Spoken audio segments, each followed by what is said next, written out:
where there's been increasing concern over the rising violence in the English-speaking parts of the country. Business owners, the latest to speak out. The Anglophone region has been in crisis for the past 2 years, with separatists clashing with the security forces. Economic activity has been affected not only locally, but across wider parts of the country. Kilian Gallard reports. It is the usual hustle and bustle at the Makro market, a busy marketplace in Cameroon's capital Yaoundé. A new visitor here wouldn't notice anything out of place.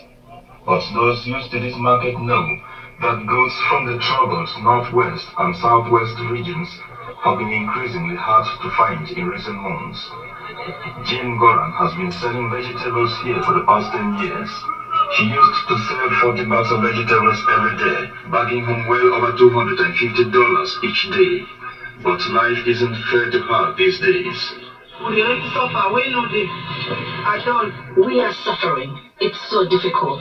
We used to sell vegetables every day, but now it's just once a week. Vegetables are scarce, and when you see any, it's all rotten as a result of transportation difficulties. It's so difficult. Government forces have been fighting separatists in Anglophone Cameroon for over 2 years now.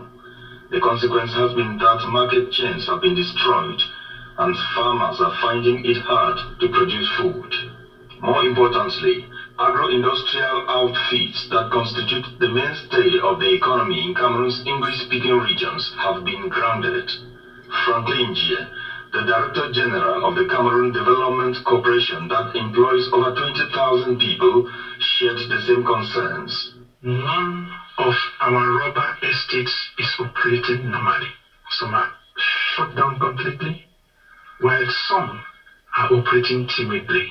If I come to the oil palm sector as at today, it is only the Buncha Palms estate that is operating relatively normally, but amidst threats, the workers are threatened. The last area is banana. Since the 1st of July 2018, the banana sector has been hit. If I want to be very optimistic, I would say we are running at 25%. As Cameroon's highest employer after the state, the disintegration of the CDC also means that the economy is deprived of much needed direct injection of cash and of the related activities that keep the economy going. If you look at the economy of our area, what else do we have? CDC every month directly in form of salaries and wages, which comes from the work which these people go out and work every day, is 2.2 billion francs every month to the economy directly. There's activity by purchasing smallholder crop, that is local farmers who have their small 1 hectare, 2 hectare rubber plantations or palm plantations. All of that activity is dead. The crisis has made it hard for the Cameroonian government to raise the necessary funding to fuel its development projects, says Dr. Ariel Nyetedem, lecturer of economics at the University of Yaoundé. The government is having issues with revenue collection and with its expenditure. So this crisis is having a huge impact, a huge negative impact on public finances of the country, with a tremendous drop in the revenue expected from taxpayers living in that area.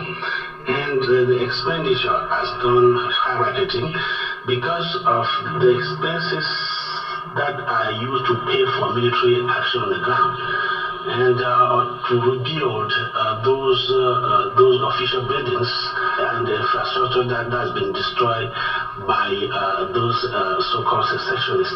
According to the International Monetary Fund, Cameroon has so far lost as much as 24 billion silver francs as a result of the crisis in 2018 alone.